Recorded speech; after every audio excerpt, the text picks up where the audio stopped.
आज जो डिस्कस करेंगे इस वीडियो में वो है 2019 का एनुअल पेपर ग्रुप 1 और ग्रुप 2 का। तो डिटेल से दोनों ग्रुप्स के एमसीक्यूज को सॉल्व करेंगे। तो चलें बढ़ते हैं पहले एमसीक्यू की तरफ। पहला एमसीक्यू है जी, if the molar mass of compound is 90 grams, the number of moles containing 3.011 into 10 power 23 molecules will be। Question में आपसे पूछा है, दो चीज़ें आप सबको बताई गई हैं। एक चीज़ पूछिए, आपको बताया गया जी मोलर मास इसका कितना है 90 ग्राम्स, पार्टिकल्स कितने हैं 3.011 into 10 power 23, और आपसे पूछा गया है कि सब्सटेंस के मोलर मास कितने होंगे। अब जब आपको पार्टिकल्स दिए गए हो ना, तो आपको उसके मोल्स निकालने के लिए मोलर मास नहीं चाहिए। मोलर मास के बगैर भी आप पार्टिकल से मोल्स निकाल सकते हैं, बल्कि पार्टिकल से ही आप मोल्स निकाल लोगे। डायरेक्ट मोलर मास से आप गिवन मास से आपको निकालने की जरूरत नहीं, मोलर मास यूज़ भी नहीं होगा। तो कैसे निकालेंगे गिवन पार्टिकल से हम मोल्स? हम जानते हैं कि कोई भी पार्टिकल हो, उसका कोई भी मोलर मास हो, अगर उसमें एवोगैड्रो नंबर ऑफ पार्टिकल्स होंगे, एवोगैड्रो नंबर ऑफ पार्टिकल्स, तो 1 मोल होगा। लेकिन यहाँ पे हमें एवोगैड्रो नंबर ऑफ पार्टिकल्स तो नहीं दिए गए। एवोगैड्रो नंबर ऑफ पार्टिकल्स कितने होते हैं 6.022 इंटू 10 पावर 23। ये क्या है, इस नंबर को गौर से देखें तो ये नंबर एवोगैड्रो नंबर का एग्जैक्टली हाफ है। 6 की जगह उसका हाफ है, 3.0 की जगह 0 है, और 22 की जगह 11 उसका हाफ है। तो एग्जैक्ट एवोगैड्रो नंबर का हाफ पार्टिकल्स मौजूद है। अगर एवोगैड्रो नंबर ऑफ पार्टिकल्स 1 मोल के इक्वल होते हैं, तो उसके हाफ पार्टिकल्स हाफ मोल के इक्वल होंगे। तो एग्जैक्ट जो इसका आंसर बनता है वो है जी ऑप्शन सी। ऑप्शन सी में 0.5 मोल्स लिखे गए हैं। लेकिन अगर आपको कैलकुलेट करना हो तो फिर आप कैसे कैलकुलेट करोगे? ज़रा कैलकुलेशन भी इसके देख लेते हैं।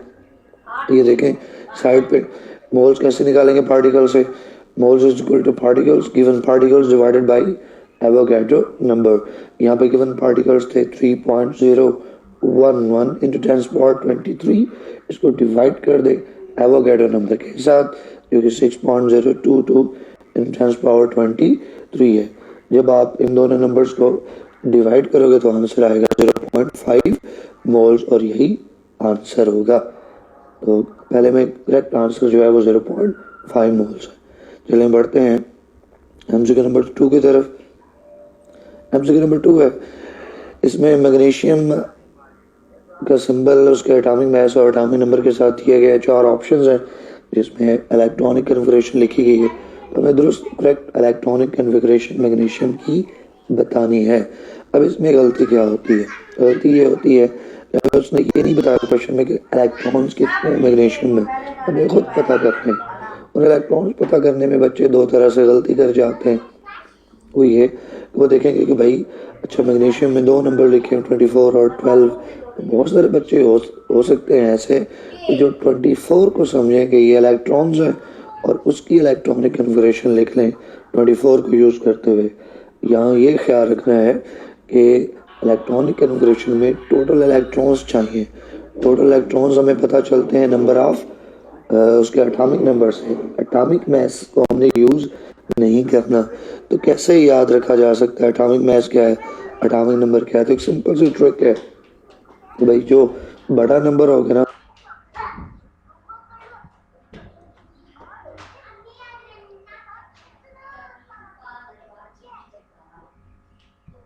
वो हमेशा एटॉमिक मास होगा।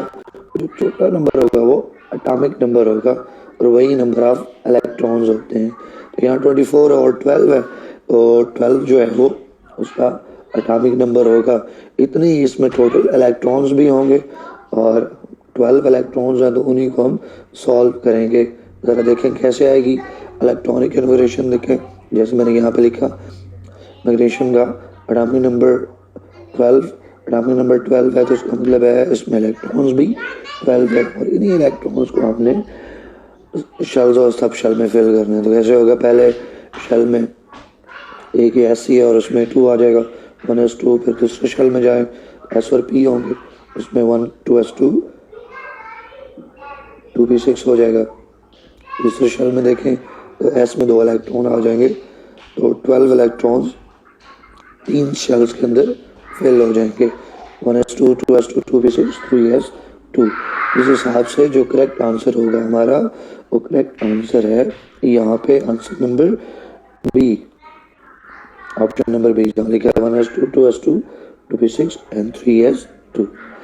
एमसीक्यू नंबर 3 है जी, if you move from left to right in a period of periodic table which of the following will not change। इसको जरा देखें पीरियड में, और सिंपल सी बात है, atomic number left to right बढ़ते हैं तो डिक्रीज होता है, एटॉमिक मास जब हम लेफ्ट टू राइट जाते हैं तो इंक्रीज होता है, शील्डिंग इफेक्ट जब हम लेफ्ट टू राइट जाते हैं तो इसमें कोई चेंज नहीं होती। याद रखिएगा, shielding effect top to bottom बढ़ता है, क्योंकि shielding effect number of shells पे और इनर इलेक्ट्रॉन्स पे डिपेंड करता है। तो टॉप टू बॉटम शेल्स बढ़ते हैं, इनर इलेक्ट्रॉन्स बढ़ते हैं, सो शील्डिंग इफेक्ट भी बढ़ता है। लेकिन किसी भी पीरियड में लेफ्ट टू राइट जब हम मूव करते हैं तो नंबर ऑफ शेल्स चेंज नहीं होते, नंबर ऑफ शेल्स चेंज ना होने से इनर इलेक्ट्रॉन्स भी चेंज नहीं होते, तो शील्डिंग इफेक्ट भी चेंज नहीं होता, कांस्टेंट रहता है, not change, that is shielding effect. MCQ number 4 में देखें, the bond which is formed by the complete transfer of electrons from one atom to another is called.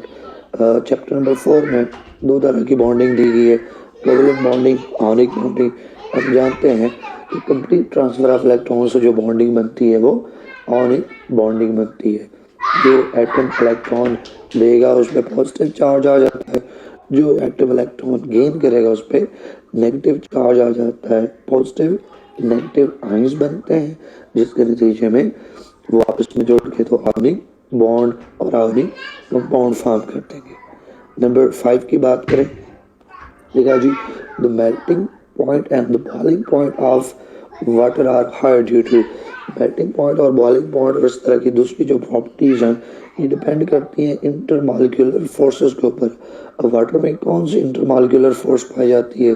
Water में hydrogen bonding जो है वो इंटरमॉलिक्यूलर फोर्स पाई जाती है, hydrogen bonding. इसका मतलब है वाटर का जो बॉइलिंग पॉइंट ज़्यादा है, वाटर का जो मेल्टिंग पॉइंट ज़्यादा है, तो उसकी इंटरमॉलिक्यूलर फोर्स यानी हाइड्रोजन बॉन्डिंग पे डिपेंड कर रहा है।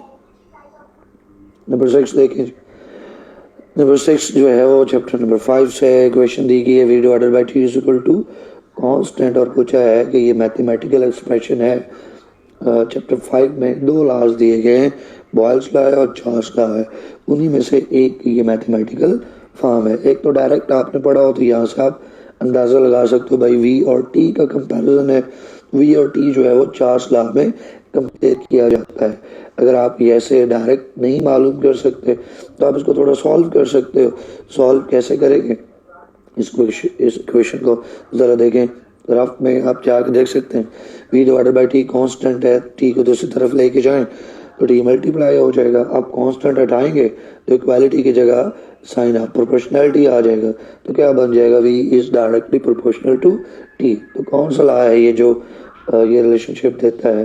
चार्ल्स लॉ है जो ये एक्सप्लेन करता है कि v is directly proportional to, यानी volume is directly proportional to temperature. तो जो आंसर आएगा वो आंसर ए होगा, जो करेक्ट ऑप्शन होगा वो ऑप्शन ए है। नंबर 7 की बात करते हैं, the direct conversion of solid into vapours is called. Solid की वेपर्स में कन्वर्जन, और वो भी डायरेक्ट, तो ये एक सिंपल सा टू द पॉइंट प्रोसेस है सब्लिमेशन। सब्लिमेशन में ये होता है, एक सॉलिड को जब आप हीट करते हो, नॉर्मली ये होता है कि सॉलिड को हीट करेंगे वो मेल्ट होकर लिक्विड हो जाएगा। लेकिन सब्लिमेशन में क्या होता है कि एक सॉलिड को जब आप हीट करते हो तो वो लिक्विड में नहीं बल्कि डायरेक्ट गैसियस फॉर्म में चला जाएगा, वेपर्स फॉर्म में चला जाएगा। ऐसे सॉलिड्स को आप सब्लाइम्स बोलते हो, और ये प्रोसेस सब्लिमेशन कहलाता है, कि जैसे कि आयोडीन है वो एक सब्लाइम है। नंबर 8 की बात करें, नंबर 8 में लिखा हुआ है एक एक्वस सोल्यूशन है, वो बनाने के लिए हमने क्या किया जी, 25 ग्राम्स सोडियम क्लोराइड के, सब्सटेंस नहीं दिया, 25 ग्राम्स किसी सॉलिड के डिज़ोल्व किए हैं 25 डिग्री सेल्सियस के ऊपर। अब अगला हिस्सा क्वेश्चन का यह है कि अगर आप 25 ग्राम्स डिज़ोल्व ना करें और 20 ग्राम्स डिज़ोल्व करें उतनी टेम्परेचर पे, 25 पे टेम्परेचर क्या देखिए चेंज नहीं किया, 25 था 25 है, तो 25 ग्राम्स डिज़ोल्व करने के बजाय 20 ग्राम्स डिज़ोल्व किए हैं, तो बताइए ये जो सिचुएशन सोल्यूशन बनेगा, ये सोल्यूशन किस तरह का होगा। तो कंसेप्ट ये है कि जब गिवन टेम्परेचर के ऊपर कोई सोल्यूशन मैक्सिमम सोल्यूट डिज़ोल्व कर ले तो वो सैचुरेटेड होता है, मैक्सिमम से कम हो तो अनसैचुरेटेड होता है, और मैक्सिमम से ज़्यादा हो एट हाई टेम्परेचर तो वो सुपर सैचुरेटेड होता है। या मैक्सिमम जो डिज़ोल्व कर सकता था वो 25 है, लेकिन हमने मैक्सिमम तो डिज़ोल्व नहीं किया, मैक्सिमम से कम डिज़ोल्व किया, 25 ग्राम्स 20 ग्राम्स डिज़ोल्व किया, जिसका मतलब है ये सैचुरेटेड नहीं होगा बल्कि अनसैचुरेटेड सोल्यूशन होगा। तो ऑप्शन बी जो है वो दुरुस्त ऑप्शन है। बात करें एमसीक्यू नंबर 9 की, लिखा है जी एक केमिस्ट हैं, उसने 15 ग्राम्स लिए हैं सोडियम क्लोराइड के और उसको डिज़ोल्व किया 85 ग्राम्स ऑफ वाटर में और सोल्यूशन बना लिए। तो सोल्यूशन की परसेंटेज पूछी है, क्या परसेंटेज होगी, तो ज़रा गौर फरमाएं। देखें 15 ग्राम्स ये है, 85 ग्राम्स ये हैं, तो दोनों को मिला के कितने ग्राम्स होंगे सोल्यूशन के, 100 ग्राम्स। अब 100 ग्राम्स में हमने देखना है कि सोडियम क्लोराइड के कितने हैं, तो टोटल 100 ग्राम्स में सोडियम क्लोराइड तो है 15 ग्राम्स। तो जब कोई चीज़ आउट ऑफ 100 होती है तो हम उसको परसेंटेज में शो करते हैं, तो यहाँ हमने परसेंटेज बतानी है सॉल्यूट की, तो सॉल्यूट तो है 15 ग्राम्स, टोटल है 100, तो आउट ऑफ 100 15 होगा तो क्या कहलाएगा 15%। और दोनों का मैस है, सोडियम क्लोराइड भी ग्राम्स है और टोटल जो वाटर है उसके भी ग्राम्स हैं, जो सोल्यूशन भी अपेयर होगा वो भी 100 ग्राम्स में अपेयर होगा। तो यहाँ पे हमने मैस बाई मैस में देखना है, तो ये 15 वॉल्यूम बाई वॉल्यूम है, ये तो नहीं हो सकता क्योंकि हमें ग्राम्स दिए गए हैं। यहाँ पे देख लें, यहाँ पे भी 15 दिया गया, लेकिन ये है मैस बाई वॉल्यूम, ये भी नहीं हो सकता, ये में वॉल्यूम नहीं है बल्कि दोनों का ग्राम्स यानी मैसेस दिए गए। तो ऑप्शन सी और बी नहीं हो सकते, ए भी नहीं हो सकता क्योंकि इसमें 85 ग्राम्स वाटर के दिए गए, उसके रेफरेंस से दिए गए, जबकि जो कंसंट्रेशन होती है वो सोल्यूट के रेफरेंस से आएगी। तो ये तो 85 वाटर के हैं जो कि सॉल्वेंट है, तो ऑप्शन ए भी नहीं हो सकता। तो ऑप्शन डी जो है वो हमारे पास बचता है जो कि दुरुस्त ऑप्शन है, जिसमें 15 ग्राम्स आउट ऑफ टोटल 100 में है, तो 15% होगी और मैस बाई मैस होगा, तो ये दुरुस्त। नंबर 9 की बात करें, gain of electrons and loss of electron, loss of oxygen is called. अब यहाँ पे कोई बच्चा, कोई स्टूडेंट कंफ्यूज हो सकता है, भाई गेन ऑफ इलेक्ट्रॉन्स की बात की और लॉस ऑफ ऑक्सीजन की बात की है, तो दोनों तरफ वो देखेगा, कंफ्यूज हो जाएगा। आप किसी एक को देख लें, गेन ऑफ इलेक्ट्रॉन्स के रेफरेंस से ढूंढ लें, ये लॉस ऑफ ऑक्सीजन से देख लें, आंसर एक ही आना है। गेन ऑफ इलेक्ट्रॉन्स क्या कहलाता है, रिडक्शन, और लॉस ऑफ ऑक्सीजन भी क्या कहलाता है, रिडक्शन। तो सिंपल सा है, ऑप्शन बी पे टिक करेंगे चैप्टर नंबर 7 से, option be reduction, gain of electrons और लॉस ऑफ ऑक्सीजन दोनों ही रिडक्शन होते हैं। एमसीक्यू नंबर 11 की बात करें तो 11 में एक क्वेश्चन दी गई हैं 4 और पूछा है कि एनोड के ऊपर कौन सा रिएक्शन हो रहा है, तो हमें एनोड के ऊपर होने वाले रिएक्शंस का कंसेप्ट चाहिए।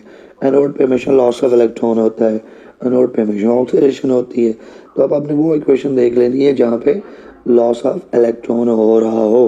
तो आप ऑप्शन ए को देखें, यहाँ पे ना गेन ऑफ इलेक्ट्रॉन है ना लॉस ऑफ इलेक्ट्रॉन शो किया गया है, तो ये ऑप्शन ए नहीं हो सकता। इसी तरह आप ऑप्शन डी देखें, तो यहाँ पे भी सिंपल रिएक्शन में गेन ऑफ इलेक्ट्रॉन और लॉस ऑफ इलेक्ट्रॉन नहीं शो करवाया गया, तो ये ऑप्शन डी भी नहीं हो सकता। पीछे अब कंपैरिजन ऐसे और डी में, तो आप देखो बी में क्या दिया गया है, बी में ये दिखाया गया कि जिंक 2 इलेक्ट्रॉन गेन कर रहा है, तो गेन ऑफ इलेक्ट्रॉन तो कैथोड पे होता है, एनोड पे नहीं होता, एनोड पे होता है हमेशा लॉस ऑफ इलेक्ट्रॉन। तो फिर हमारे पास ऑप्शन सी बचा जिसमें ये दिखाया गया है भाई क्रोमियम है जो कि अपने 3 इलेक्ट्रॉन लूज करके क्रोमियम आयन में बदल रहा है, तो ऑप्शन सी शो कर रहा है लॉस ऑफ इलेक्ट्रॉन को। ऑक्सीडेशन को, तो दुरुस्त ऑप्शन ऑप्शन सी है। नंबर 12 की बात करें, 12 है जी, which are the following oxide is the most basic oxide. Chapter 8 से और ऑक्साइड्स की जो नेचर है इन टर्म्स ऑफ एसिडिक और बेसिक उसको कंपेयर किया गया। तो अब हमें बेसिक कंसेप्ट चाहिए। पहले बेसिक कंसेप्ट ये है कि भाई ये सारे जो दिए गए हमें, और ये ग्रुप 2 के एलिमेंट्स दिए गए हैं, जैसे यहाँ पे मैंने शो किया ग्रुप 2 के एलिमेंट के ऑक्साइड्स हैं। अब हमें देखना है कि ग्रुप 2 में अरेंजमेंट क्या है। तो टॉप पे beryllium, magnesium, calcium, strontium, barium. Top to bottom जब हम मूव करते हैं ग्रुप के अंदर, तो जो बेसिक नेचर है ऑक्साइड की वो इंक्रीज होती है। तो टॉप टू बॉटम अगर बेसिक करेक्टर इंक्रीज हो रहा है तो जो सबसे नीचे आएगा उसका बेसिक करेक्टर सबसे ज़्यादा होगा। यहाँ बिल्कुल बॉटम पे रेडियम है, लेकिन गिवन ऑप्शन में रेडियम नहीं है। फिर उससे ऊपर जो है वो बैरियम है, जो टॉप के ऊपर बॉटम के ऊपर मौजूद है। तो गिवन ऑप्शन में हमें बैरियम मिलता है, बैरियम ऑक्साइड। तो जो मोस्ट बेसिक ऑक्साइड होगा वो बैरियम ऑक्साइड होगा। तो हम इसको चूज कर लेंगे। बैरियम ऑक्साइड क्यों मोस्ट बेसिक है गिवन ऑप्शन में? क्योंकि basic character top to bottom increase होता है और बैरियम जो है वो बॉटम के ऊपर मौजूद है। तो ये था ग्रुप 1 का 2019 एनुअल पेपर, ग्रुप 1 जिसके एमसीक्यू सॉल्व किए। अब हम बात करेंगे 2019 के ही एनुअल पेपर में ग्रुप 2 के एमसीक्यूज की। वहाँ पे भी 12 एमसीक्यूज हैं। तो चले वन बाय वन उनको भी डिटेल से सॉल्व करते हैं। पहला एमसीक्यू यहाँ पे दिया गया है, एक फार्मूला है आपको दिया गया और उसको देखा कि इसका एम्पेरिकल फार्मूला क्या होगा, which is the correct empirical formula. तो ये जो दिया गया है हमें ज़रा गौर से देखें। ये जो फार्मूला दिया है उन्होंने, ये ओपन फार्मूला नहीं है, ये थोड़ा सा क्लोज फार्मूला है। इसको हमने ओपन फार्मूला में लेके जाना है। यहाँ पे देखें ब्रैकेट के अंदर नाइट्रोजन और ऑक्सीजन है, ऑक्सीजन के 2 एटम्स हैं और बाद 3 से मल्टीप्लाई हो रहा है। ऑप्शन में देखें तो हमें कहीं पे भी ऐसा नज़र नहीं आ रहा। इसका मतलब है कि इसको मल्टीप्लाई करके ओपन कर लिया गया। तो पहले हमें इसको मल्टीप्लाई करके ओपन करना है और फिर इसके कंसेप्ट को देखना है कि फिर कौन सा दोस्त ऑप्शन हो सकता है। तो चले ज़रा इसकी एक्सप्लेनेशन देखें। यहाँ पे शो करवाई गई है, मैंने उसी तरह से फार्मूला ले लिया। अब हमने उसको ओपन किया है। तो आप 3 को अंदर मल्टीप्लाई करें, 3 नाइट्रोजन से भी मल्टीप्लाई होगा, ऑक्सीजन से भी मल्टीप्लाई होगा। तो 3 नाइट्रोजन से मल्टीप्लाई करेंगे तो नाइट्रोजन कितने हो गए N3, और 3 को ऑक्सीजन से मल्टीप्लाई करे होंगे तो कितने हो जाए ऑक्सीजन, 3 2 6 ऑक्सीजन हो जाएंगे। अब ये भी देखें कि ऑक्सीजन 2 दफ़ा हो गया, यहाँ पे भी 1 ऑक्सीजन है, यहाँ पे 6 है। तो टोटल ऑक्सीजन मिला के आप लिखेंगे तो कितने हो जाएंगे 7। तो जो फुल फॉर्म आएगी, फाइनल फॉर्म होगी फार्मूला की, उसमें C6H4O7 और N3 हो जाएंगे। अब हमने देखना है कि भाई ये जो नंबर है 6, 4, 7 और 3 नीचे दिए गए, क्या कोई ऐसा नंबर है जो इन चारों नंबर को कम्प्लीटली तौर पे डिवाइड कर सकता हो? याद देखिए सब नंबर्स को डिवाइड करना है और मुकम्मल तौर पे डिवाइड करना है। तो 2 जो है वो 6 और 4 को डिवाइड करेगा, 7 3 को नहीं करेगा, 3 और 6 को करेगा, 4 और 7 को नहीं करेगा। तो कोई ऐसा नंबर नहीं है जो इन चारों नंबर को मुकम्मल तौर पे डिवाइड कर सके। इसका मतलब होगा कि ये जो फार्मूला है ये फर्दर सिंप्लीफाई नहीं हो सकता, ये ऑलरेडी सिंपलेस्ट फॉर्म में है। तो इसका मतलब है ये जो गिवन फार्मूला है यही एम्पेरिकल फार्मूला है, क्योंकि जब कोई फार्मूला फर्दर सिंप्लीफाई ना हो सके, ऑलरेडी सिंपलेस्ट फॉर्म में हो, तो वही एम्पेरिकल फार्मूला होता है। तो ये ऑप्शन जो है वो ऑप्शन बी फिर दुरुस्त ऑप्शन बनता है, जो हमें बताता है नहीं सॉरी ऑप्शन बी जो है वो दुरुस्त नहीं है। C6H4 पे हमें देखना है तो ये ऑप्शन ए है, C6H4O7 हो जाएंगे टोटल करके और N3 हो जाएंगे टोटल करके। चले एमसीक्यू नंबर 2 की बात करते हैं। Which of the following is the defect of Rutherford atomic model. तो 3 डिफेक्ट्स दिए गए रदरफोर्ड में एटॉमिक मॉडल में। उसमें पहला डिफेक्ट ये है, एतराज़ ये है रदरफोर्ड के एटॉमिक मॉडल पे कि भाई रदरफोर्ड ने कहा था कि एटम जो है वो कॉन्टिन्यूसली मूव कर रहा है। तो क्लासिकल फिजिक्स कहती है कि कंटिन्यूस कंटिन्यूसली एनर्जी यूज़ करनी चाहिए और उसकी एनर्जी एक टाइप है डिक्रीज होती बिल्कुल डिक्रीज होनी चाहिए और इलेक्ट्रॉन को न्यूक्लियस में गिर जाना चाहिए, लेकिन इलेक्ट्रॉन न्यूक्लियस में फॉल नहीं करता। Electrons do not fall into the nucleus. ये है जो डिफेक्ट्स की तरफ ऑप्शन रेफर कर रहा है, बाकी नहीं रेफर कर रहा है। देखिए electrons are negatively charge, simple बात है। Most of the mass is present in nucleus, ये बात भी ठीक है। Most of the space in atom is empty, ये बात भी ठीक है। लेकिन ये है जो डिफेक्ट से रेफर करता है। ये रदरफोर्ड एटॉमिक मॉडल के हिसाब से उसको गिर जाना चाहिए इलेक्ट्रॉन्स को न्यूक्लियस में, लेकिन इलेक्ट्रॉन न्यूक्लियस में फॉल नहीं करते। तो मोस्ट एप्रोप्रिएट ऑप्शन सी है।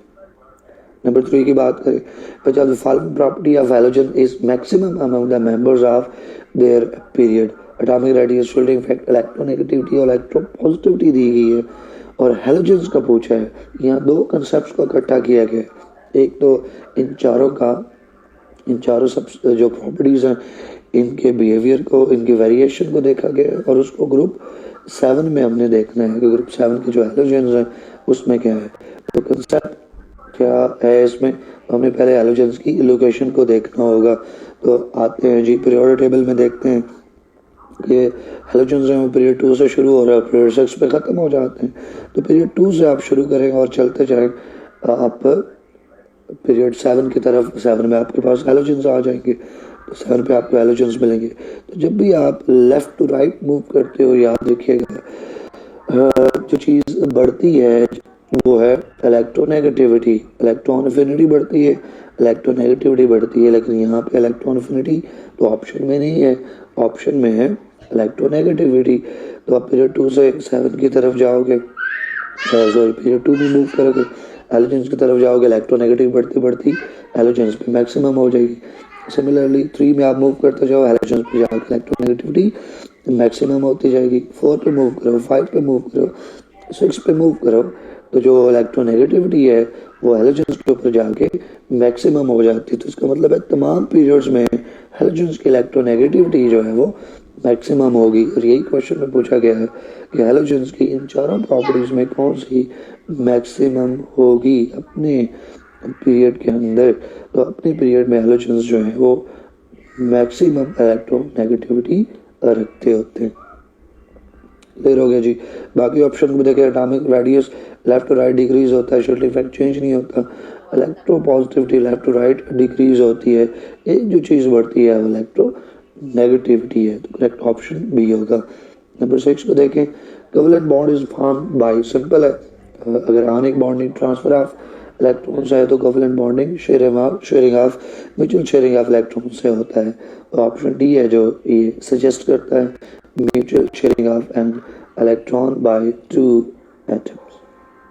नंबर 5 को देखें, aqueous solution of ionic compounds conduct electricity due to, electricity की कंडक्टिविटी जो है वो सिर्फ दो वजहों से, दो रीज़न से हो सकती है। यहाँ मैंने शो कर दिया कि फॉर कंडक्टिविटी ऑफ इलेक्ट्रिसिटी, हमेशा जब भी इलेक्ट्रिसिटी कंडक्ट होगी दो रीजन हो सकती हैं, या तो फ्री इलेक्ट्रॉन्स होंगे या फिर फ्री आइंस होंगे। फ्री इलेक्ट्रॉन्स होते हैं मेटल्स में, और अगर आप एक्वस सोल्यूशन में देखो तो एक्वस सोल्यूशन में हमेशा फ्री आइंस होंगे और फ्री आइंस की मूवमेंट से इलेक्ट्रिसिटी कंडक्ट होगी। यहाँ यही चीज़ हमसे पूछ ली गई है, उसने पूछा है कि भाई एक्वस सोल्यूशन है तो उसमें जो इलेक्ट्रिसिटी कंडक्ट हो रही है उसकी वजह क्या है। तो एक्वस सोल्यूशन में फ्री इलेक्ट्रॉन्स होते हैं, फ्री आइंस होते हैं, जिनकी मूवमेंट से, फ्री आइंस की मूवमेंट से इलेक्ट्रिसिटी कंडक्ट होती है। नंबर 6 को देखें, liquid boils when it vapour pressure becomes equal to, दो कंसेप्ट को इकट्ठा किया गया, यहाँ पे दो कंसेप्ट को कंबाइन करके आपसे एमसीक्यू पूछा गया है।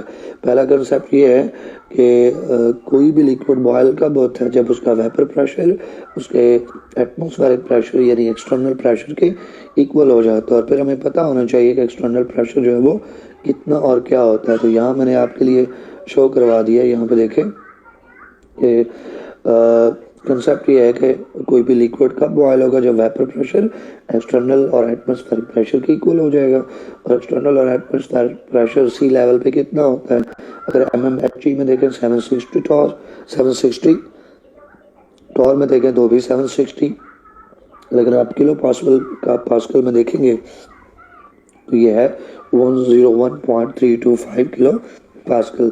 जरा ऑप्शन को और देखें, 76 mm है जी, ये 760 होता तो ये आंसर हो सकता था, लेकिन 760 नहीं है। आप टॉर में देखें तो 360 है, टॉर में भी अगर ऑप्शन दुरुस्त हो तो 760 होना चाहिए है, लेकिन वो यहाँ पे टॉर वाला भी ठीक नहीं है। 0.5 ATM है, ऐसा भी नहीं है, 1 ATM के ऊपर बॉयल करता है। तो यहाँ पे इसमें जो करेक्ट ऑप्शन हमें मिलता है वो मिलता है ऑप्शन सी, जो कि है 101.325 किलो पास्कल। तो ये ऐसा कंसेप्ट, तो इसको जाके हम टिक कर लेंगे, ऑप्शन सी दुरुस्त ऑप्शन हुआ। बढ़ते हैं नंबर 7 की तरफ। नंबर 7 में है which of the following is opposite of melting. Melting क्या है? सॉलिड का लिक्विड पे बदलना, तो उसका ऑपोजिट हमने देखना है। तो भाई लिक्विड जब सॉलिड में बदलता है तो उसको फ्रीजिंग कहते हैं। ये देखें कंसेप्ट मैंने आपके लिए यहाँ पे शो करवा दी है। एक सॉलिड लिक्विड में बदले तो दैट इज कॉल्ड मेल्टिंग। जब लिक्विड सॉलिड में बदलता हो तो दैट इज फ्रीजिंग। जैसे आप वाटर को लेते हैं ना, लिक्विड वाटर में फ्रीजर में रखते हो तो आइस बन जाता है, सॉलिड में बदल जाता है, तो आप क्या कहते हो? वाटर फ्रीज हो गया, आइस में बदल गया। तो लिक्विड का सॉलिड में बदलना ये फ्रीजिंग कहलाता है, जो मेल्टिंग का ऑपोजिट है। तो फिर दुरुस्त ऑप्शन क्या हुआ? दुरुस्त ऑप्शन जो है वो ऑप्शन ए हुआ, जिसमें लिखा है जी freezing, that is opposite of melting. Number 7 को देखें, नंबर 8 को। नंबर 8 में पिछले पेपर में हमने देखा ऐसा क्वेश्चन था, 100 ग्राम्स सोल्यूशन के, उसमें सॉल्यूट कितना है? 25 ग्राम्स। तो आप उसकी कंसंट्रेशन बताएं कि कितनी है। तो कंसंट्रेशन सॉल्यूट के रेफरेंस से है और सॉल्यूट के 25 ग्राम्स है, हमें उसको देखना है। तो फिर क्या ऑप्शन बनता है?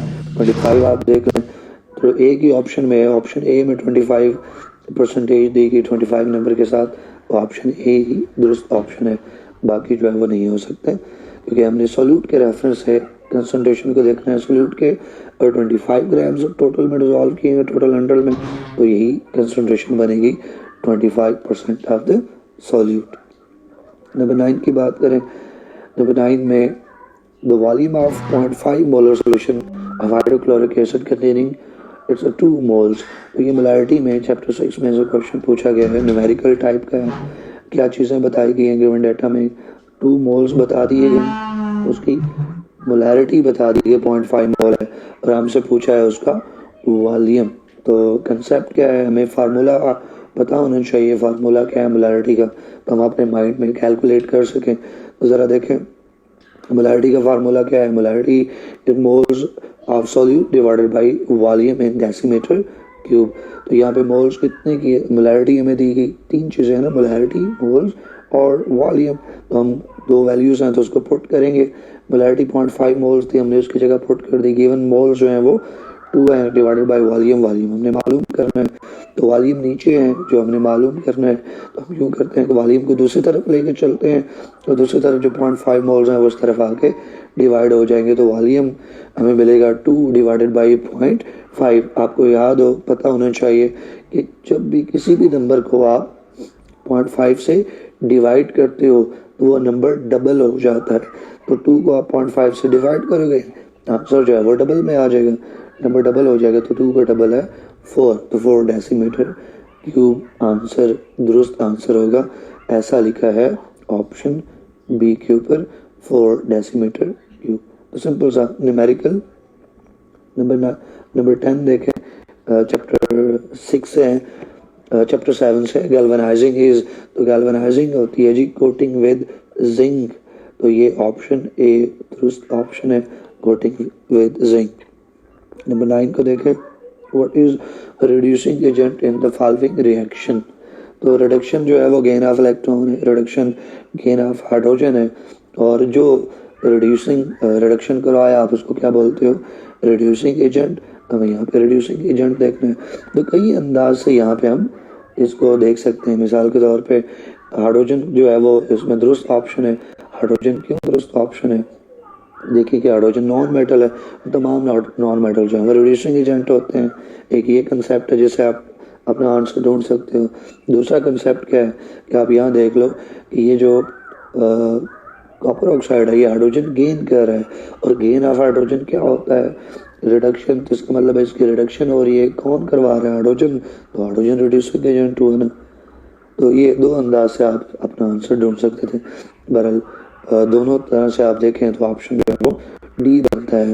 हाइड्रोजन जो है वो नॉन मेटल है, नॉन मेटल रिड्यूसिंग एजेंट होते हैं, और कह रहा हाइड्रोजन भी रिडक्शन होता है, और जो रिडक्शन करवाएगा वो रिड्यूसिंग एजेंट कहलाएगा।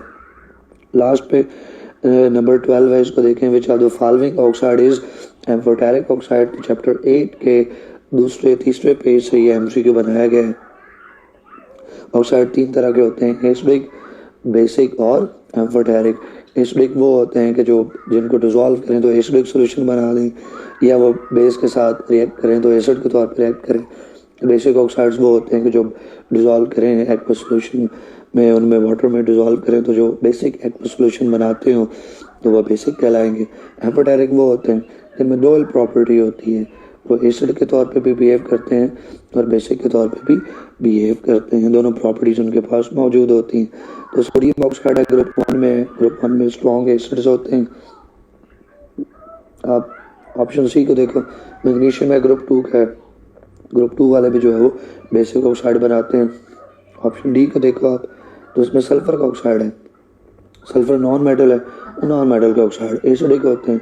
ऑप्शन डी भी नहीं हो सकता क्योंकि वहाँ सल्फर है, नॉन मेटल है, एसिडिक ऑक्साइड होगा। ऑप्शन सी भी नहीं हो सकता क्योंकि वहाँ मैग्नीशियम है ग्रुप 2 में, और ग्रुप 2 के ऑक्साइड ए बेसिक होते हैं। ऑप्शन ए भी नहीं हो सकता क्योंकि वहाँ सोडियम का ऑक्साइड है, सोडियम ग्रुप 1 में और ग्रुप 1 के एसिडिक ऑक्साइड बेसिक ऑक्साइड होते हैं। तो ऑप्शन बी आपके पास बचता है, एल्यूमिनियम ग्रुप 3 में से है जो कि एम्फोटेरिक ऑक्साइड बनाता है। गिवन ऑप्शन में ऑप्शन बी दुरुस्त ऑप्शन है। तो इस वीडियो के अंदर हमने सॉल्व किए, डिटेल से सॉल्व किए ग्रुप 1 के 2019 एनुअल पेपर केमिस्ट्री का 9th क्लास का। तो उसमें ग्रुप 1 के एमसीक्यूज को सॉल्व किया और फिर ग्रुप 2 के एमसीक्यूज को डिटेल से सॉल्व किया। इस वीडियो में पीडीएफ भी आपके पास अवेलेबल होगा सॉल्व